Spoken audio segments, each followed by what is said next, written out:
السلام عليكم ورحمة الله وبركاته. أهلا بكم معايا في فيديو جديد من وي. فيديو النهاردة إن شاء الله هشرح فيه معاكم فكرة جديدة لاستخدام بقايا الخيوط. فكرتنا النهاردة هي عمل فرع للزينة لكل المناسبات. يا رب يجعل كل أيامنا مناسبات جميلة بإذن الله، بطريقة سهلة جدا وبسيطة على شكل اللمبة، وجميل جدا ومميز في نفس الوقت. أتمنى إن هو ينول إعجابكم. ما تنسوش إذا عجبكم الفيديو تدعموني بلايك وشير وسبسكرايب. هنستخدم مع بعض بقايا الخيوط سواء خيط قطن أو خيط صوف.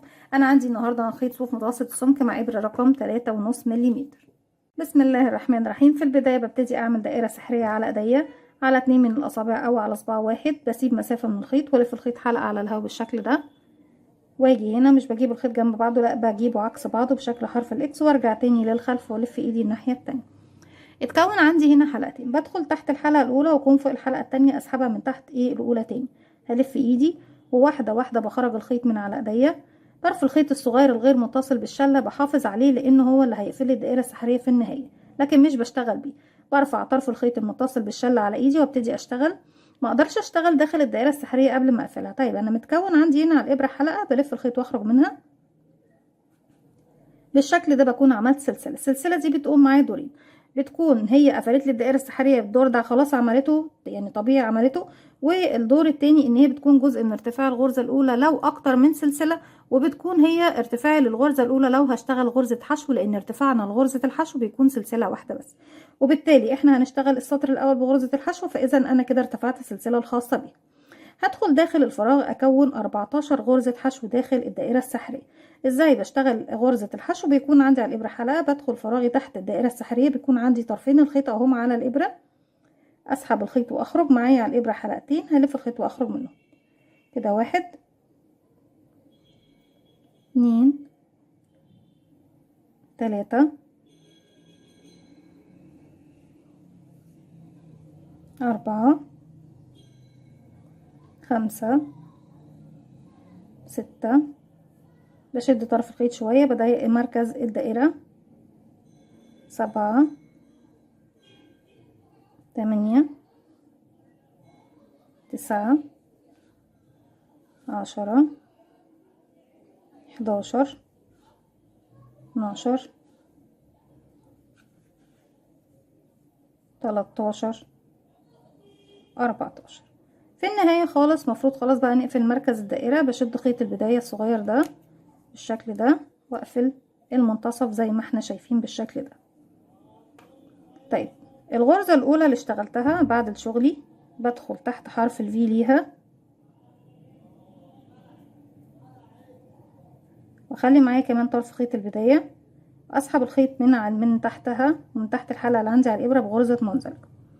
طيب السطر اللي جاي بشتغل في البداية اول غرزة بشتغل فيها 2 غرزة نصف عمود وعمود بلفة واحدة، و2 غرزة نصف عمود في نفس الفراغ.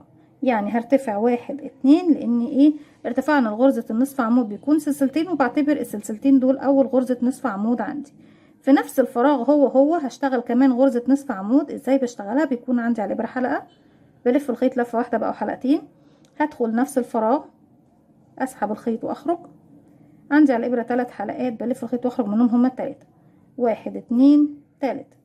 بقى كده اشتغلنا 2 نصف عمود. هشتغل كمان بقى عمود بلفة. ازاي بشتغله؟ بيكون عندي على الابرة حلقة، بلف الخيط بيكونوا حلقتين، بدخل نفس الفراغ اسحب الخيط واخرج.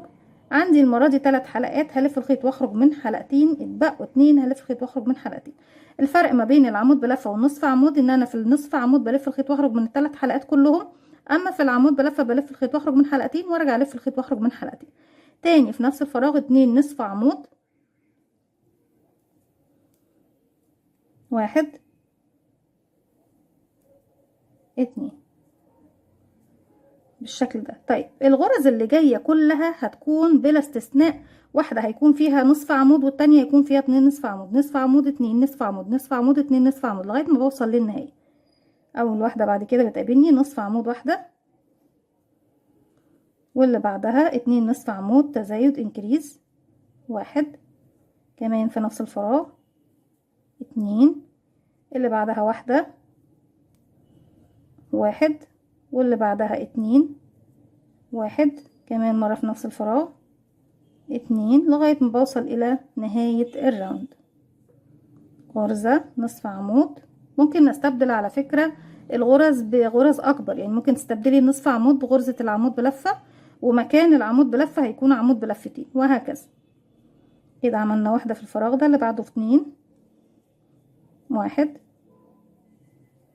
2، اللي بعدها واحدة، واللي بعدها 2 1 2. تقدري تعملي الفرع كله من طبقة واحدة، او تجيبي 2 وتحطيهم على بعض كده، وتشغلي السطح اللي هو طبعا ايه الغرز كلها على بعضها، تشغلي حواليها غرزة منزلقة او غرزة حشو، تعمليها طبقتين كده. 1 واللي بعدها 2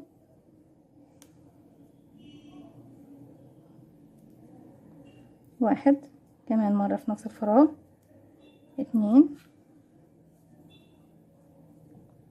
غرزة، واللي بعدها غرزتين 1 2، والغرزة الأخيرة غرزة واحدة.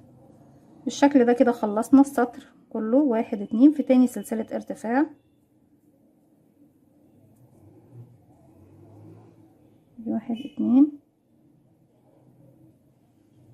بدخل واخلي معايا برضك خيط البداية، اسحب الخيط واخرج من تحتها، من تحت الحلقة اللي عندي على الابرة. عايزة لما اجي اقفل امشي بمنزلقة كمان على الغرزة اللي جاية لغاية ما اوصل لرأس العمود بلف بالشكل ده. من المكان ده اقدر بعد كده اقص الخيط ايه بكل سهولة. الف الخيط واخرج من الحلقة اللي عندي على الابرة، بشيل مسافة من الخيط وابتدي من الخلف اسحب كل الخيوط عندي بالشكل ده، من هنا مرة، من هنا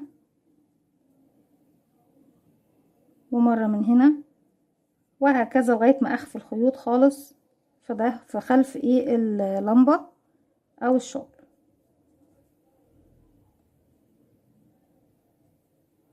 وبإبرة التنظيف بلضم، بسيب مسافة اكبر من كده، هي بس الشغل عشان ضيق.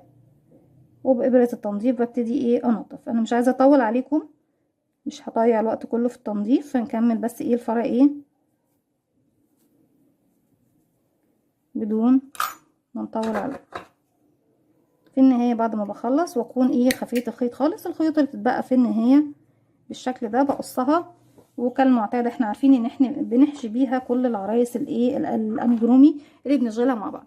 بتكوني عدد اللمض اللي انتي حباه او عدد اللمبه اللي انتي حباه، وبعد كده ببتدي اجيب خيط الفرع نفسه، هسيب مسافه والف الخيط حلقه على الهواء، هبتدي ايه الف الخيط واخرج منها واقفلها عقده بدايه. هبتدي ارتفع مجموعه من السلاسل ما بين كل لمبه واللمبه اللي بعدها، برتفع عدد السلاسل طبعا اللي انتي تحبيه مش بعدد معين. 1 2 3 4 5 6 7 8 9 10 11 12 13 14 15 16 17، يعني شوفي انتي محتاجة قد ايه. وبعد كده بتجيبي كل لمبة في الغرز اللي فوق هنا، بتدخلي تشغلي غرزة حشو 2 3 بالشكل ده. بكده زي ما احنا شايفين، بصي بتكوني عملتي ايه شبكتي، عملتي الفرع وشبكتي كمان اللمبة بالشكل دوت. ارجع نفس العدد اللي احنا اشتغلناه،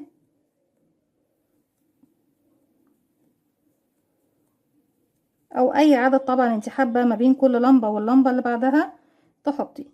وباجي بشتغل 1 2 3 وهكذا.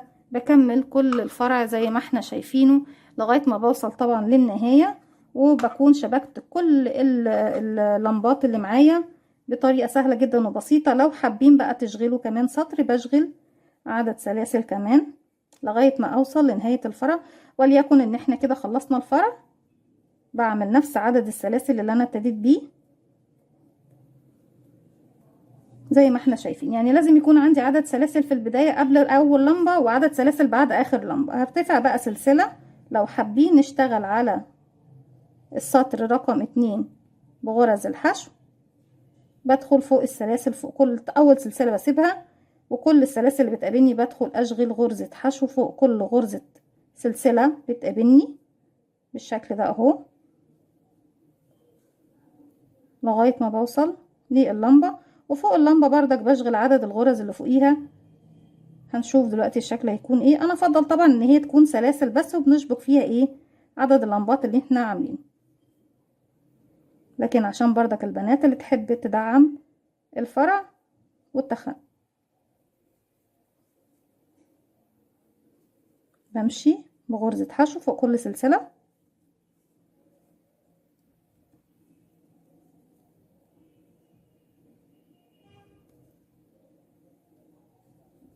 لغاية ما بوصل لأول غرزة حشو موجودة عندي اهي، واشغل غرزة حشو فوق كل غرزة تقابلني، وهكذا فوق كل سلسلة بشغل غرزة حشو لغاية طبعا ما بوصل لنهاية الراوند. الشكل لو احنا طبعا مدعمين بغرزة حشو في السطر التاني بيكون كده، والشكل لما بيكون مفيش عندنا غرز الحشو زي ما احنا شايفين بيكون كده. ايهما افضل؟ احنا شرحنا الطريقتين مع بعض، وشرحنا طريقة عمل اللمبة وطريقة تركيب الفرع مع عدد اللمض اللي انت حباها. اتمنى ان فيديو النهاردة يكون سهل وبسيط وينول اعجابكم. ما تنسوش اذا عجبكم الفيديو تدعموني بلايك وشير وسبسكرايب، وكمان تفعلوا زرار تفعيل الجرس علشان يوصلكم مني كل جديد. كل سنة وانتم طيبين، والسلام عليكم ورحمة الله وبركاته.